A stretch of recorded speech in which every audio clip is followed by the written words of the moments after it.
চুপ কর না।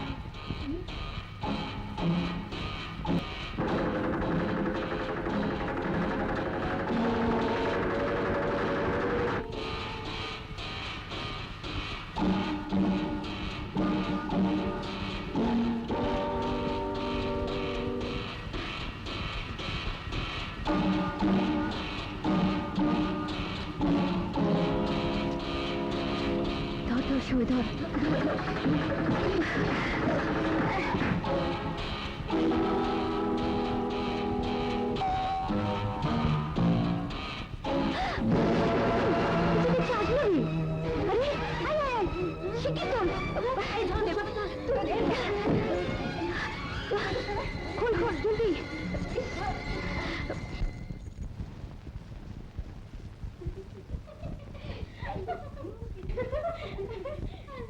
আজনবী, আজনবী, এখন কেমন বোধ করছো? ভালো। না,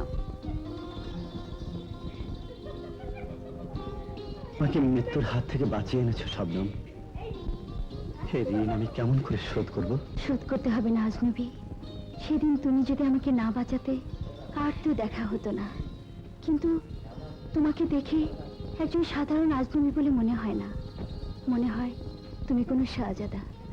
আসলে কে তুমি আজনবী?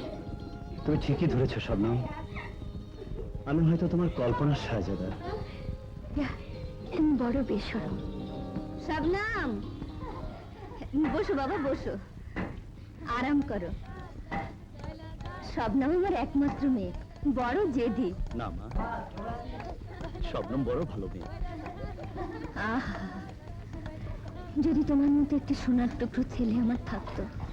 এখন থেকে আমি তোমার ছেলে মা।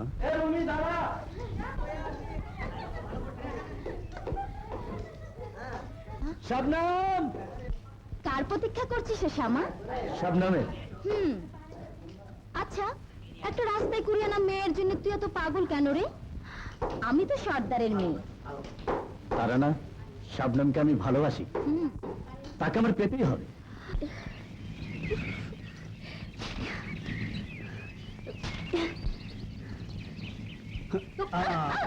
আম করো, হ্যাঁ।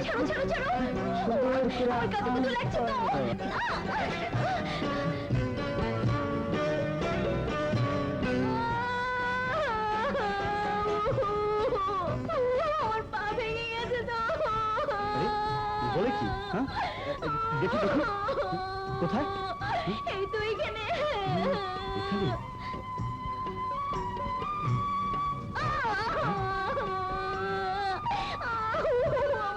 বলো না, এই তো এখানে, এখানে।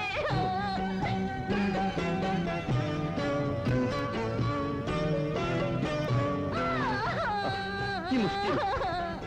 একবার বলো এখানে, আরেকবার বলো ওখানে, কিছুক্ষণ পর বলবে এখানে। দেখ, তোমার কিছুই হয় না। ওঠো, ওঠো, ওঠো।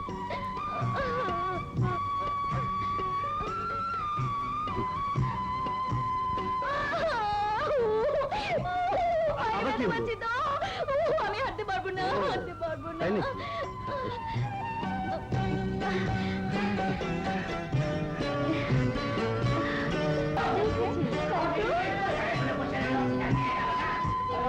মেয়েকেই বলে কপাল। কন্যা পালকিতে চলে, গাড়িতে চলে শুনেছি, কিন্তু কাঁধে চলে শুনিনি তো। ও পায়ে ব্যথা পেয়েছে। অমন ব্যথা আমাদের কপালে নেই রে। ঠিক আছে, তোদের যখন সহ্য হচ্ছে না, নেমেই যাচ্ছি। দেখি তোমার পা ভালো হয়ে গেছে। কবে রে?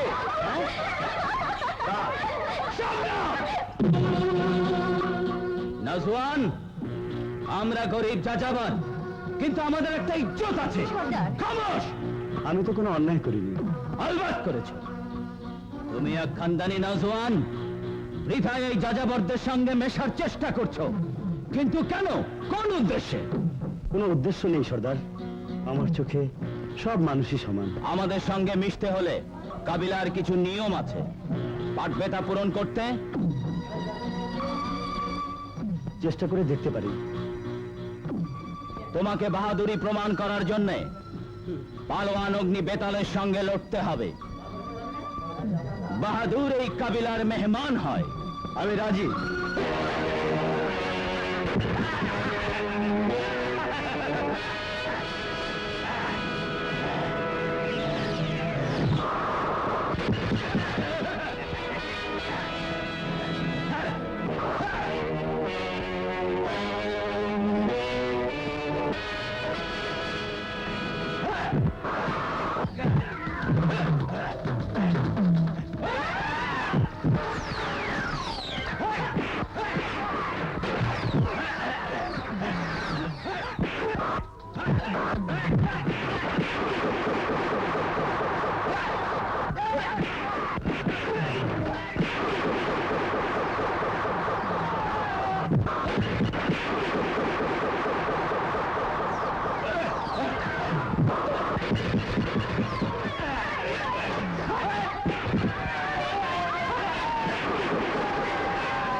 মা শশী, এবারে আয় মা, দোয়া করি স্বামী সংসার নিয়ে তোর ঘর যেন হয় জান্নাত।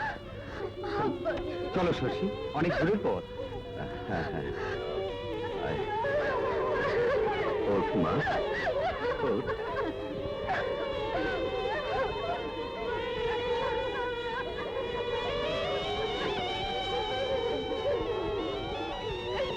আল্লাহ হাফেজ। আল্লাহ হাফেজ।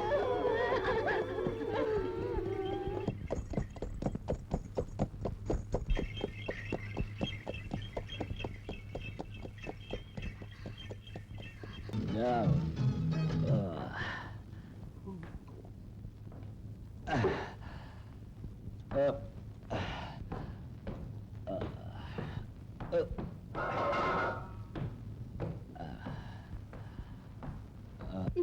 এই প্রাসাদে যদি তোর দাসী হয়ে থাকতে পারতাম।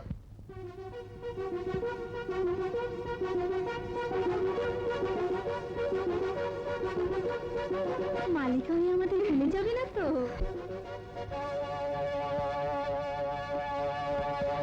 সে কি, আমার বাম চোখটা কাঁপছে কেন?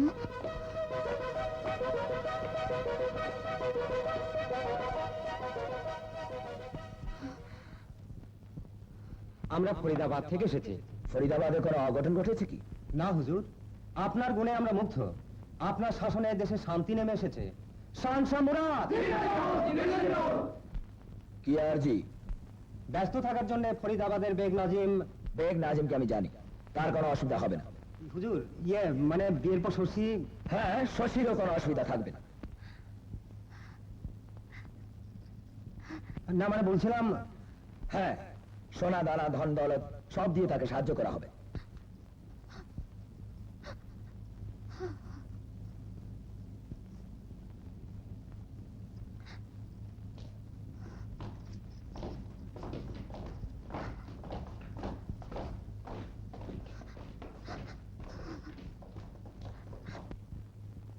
সবাই চলে গেছে, তুমি দাঁড়িয়ে আছো কেন?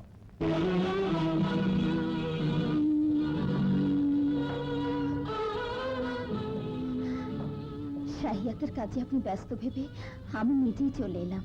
ভুল করেছো, ওসব কথা আমি ভুলে গেছি। কি বলছেন আপনি? আমি আপনার বিবাহিতা স্ত্রী। স্ত্রী হলেও আমি তোমাকে গ্রহণ করতে পারছি না। জাহাপানা, ফিরে যাও শশী, কোষাগার থেকে তোমার প্রয়োজন মতো ধন দৌলত পাঠিয়ে দেওয়া হবে। একজন নারীর কাছে তার স্বামী হচ্ছে ধন দৌলত। তোমার আমার মধ্যে আসমান জমিন ফরক। তোমাকে মালিকা বানিয়ে আমি শাহী খানদানের আবিজত বিসর্জন দিতে পারি না। তাহলে তাহলে কি আপনার সেদিনের ওয়াদা, প্রেম ভালোবাসা সবই মিথ্যে? হ্যাঁ হ্যাঁ, সবই মিথ্যে। শাহনশাহ মুরাদ ভালোবাসেন অটকির পায়েলের ঝংকার আর সাকির পেয়ালা। শাহজাহান,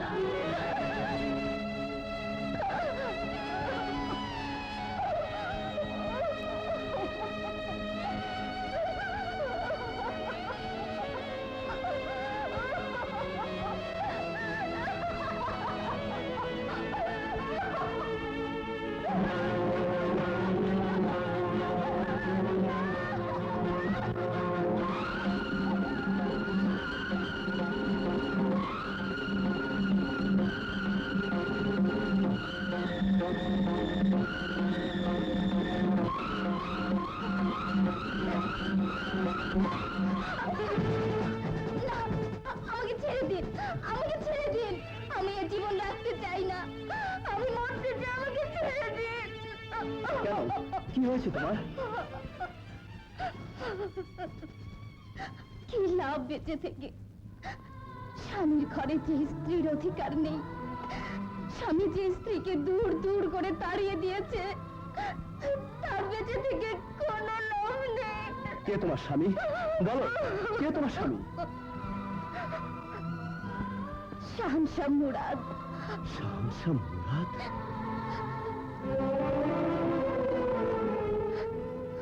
তুমি তুমি আমার ভাবি? আমি শাহনশাহ মুরাদের ভাই সেলিম। আমি তোমার মতো প্রবঞ্চিত, বিতাড়িত, কিন্তু ভেঙে পড়লে তো চলবে না ভাবি, শক্ত হও। আমি তোমাকে কথা দিচ্ছি, যে মহল থেকে মুরাদ তোমাকে বিতাড়িত করেছে, সেই মহলে আমি তোমাকে একদিন সসম্মানে প্রতিষ্ঠিত করব। তোমার কাছে এই আমার ওয়াদা।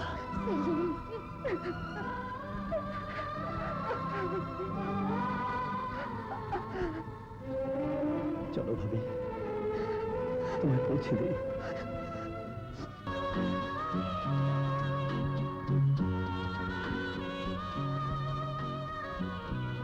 আরে মা শশী, একা কেন মা? মুরাদ কোথায়? হ্যাঁ, কি হয়েছে? কথা বলছিস না কেন? আব্বাজি, আব্বাজি, মুরাদ আমাকে স্ত্রী হিসাবে স্বীকার করলো না, ও আমাকে দূর দূর করে তাড়িয়ে দিয়েছে। শশী, আব্বাজি, আব্বাজি, এখন আমি কি করব? এ মুখ আমি কেমন করে দেখাবো? আরে আমি আগেই বলেছিলাম এই বিয়ে শুভ হবে না। আব্বাজি, এখন আমি কি করব? আমাকে ২-১০টা লোকের সাথে মিশতে হয়, সমাজ নিয়ে চলতে হয়। এখন আব্বাজি, তুমিও কি আমাকে তাড়িয়ে দিচ্ছ? না, মানে মা বাবা তো সন্তানের কত কসুরি ক্ষমা করে দেয়, আমার ভুলে কি কোনো ক্ষমা নেই? মা, আব্বাজি, আরে আমি এখন কি করি? আব্বাজি, আব্বাজি কিছু একটা বলো। আব্বাজি,